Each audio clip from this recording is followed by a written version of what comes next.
When discussing cardiovascular activity, there is one mistake that people consistently make, and that is they do not include progressive overload. Now, when talking about weightlifting, it's very simple. If you want to get bigger muscles, you must increase the weight, the sets, the reps, something of that nature. Yet when it comes down to cardio, somehow this rule is automatically gone. Somehow the laws of progressive overload don't apply to getting more fit. It doesn't apply to burning more calories, which is just foolishness.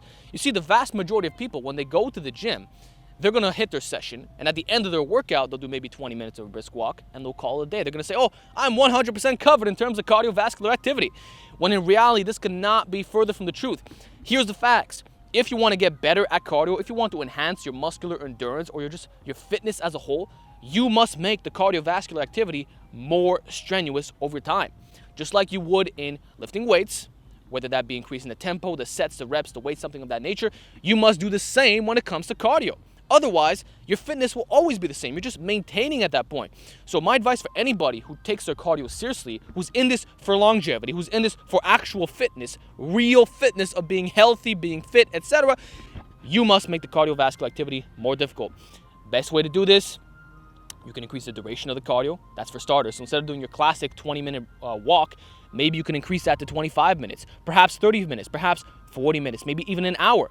That's one step that you could take, right? That's obviously going to help you greatly. Another thing that you could do is increase the intensity of the cardio. This could be very simple, such as instead of walking on a flat surface, you can go on an incline. And as the weeks pass by, you gradually increase the height of the incline. So you might start off at a 5 incline, 1, 1.5, 2, until you are able to walk with your body perfectly upright for the most part. That's what I'm talking about, okay? Another example might be to do weighted cardio. For real, you can bring ankle weights to the gym. Just 2 pounds each foot is going to make a massive difference in each step that you take, right? So you don't have to increase the duration. You can just make it more intense. You can wear a weight vest of like 40 pounds, and you combine that with an incline. Now you're making the exercise more difficult, you know? You can even do weighted cardio with a sled. Like you can take a sled, put it behind your body, and walk for distance. Another method might be to use some type of concurrent periodization set up with the cardio, which might sound like, what? But yeah, you can actually do that. You can do one day where it's very, very high endurance, and another day where it's extremely high intensity. You can do that with your cardio. In fact, you can actually rotate the types of cardiovascular activity. One workout might be a jump rope. The other workout might be a sled. The workout after that might be a bike. Another workout after that might be swimming. You see what I'm saying? You have to treat your cardiovascular activity exactly the same as lifting weights. Otherwise, you're not going to get more fit. If you're into running, you have to run more distance over a long period of time, or you must shorten the amount of time that it takes to complete that lap or whatever duration you're doing. So if you're running 10K every single morning and it takes you 1 hour to do so, your goal should be able to get that 10K in 30 minutes. You see what I'm saying? Increase your performance in long term. Your body will benefit greatly. You will become more fit for the first time in your life. Instead of just, okay, I'm gonna do a 20-minute brisk walk after my workout.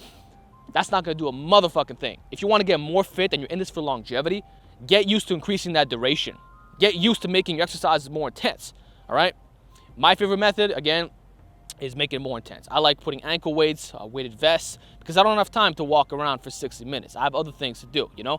But I'll just make it more intense. I'll make it so difficult that I burn out quickly. That's how I like to do my cardio, you know? Or if I'm gonna do a 10K run, I'm not gonna go to 15K or 20K. Rather, I'm just gonna break it down so that I'm doing 30 minutes instead of 60 minutes in that 10K run. And I know that the times where I was the most fit in my life, I was doing cardio every single morning jogs, and I would consistently improve my performance in the long term. Imagine if I said, okay, I'm gonna keep doing this 10K run, but it's gonna take me the same amount of time every goddamn time. Guess what? You get nowhere doing that. So listen, if you wanna get more fit the real way, it's time to induce progressive overload on your cardiovascular activity. Bottom line. So with that said, hope you enjoyed this video. Give me your feedback down below, and I will talk to you all next time.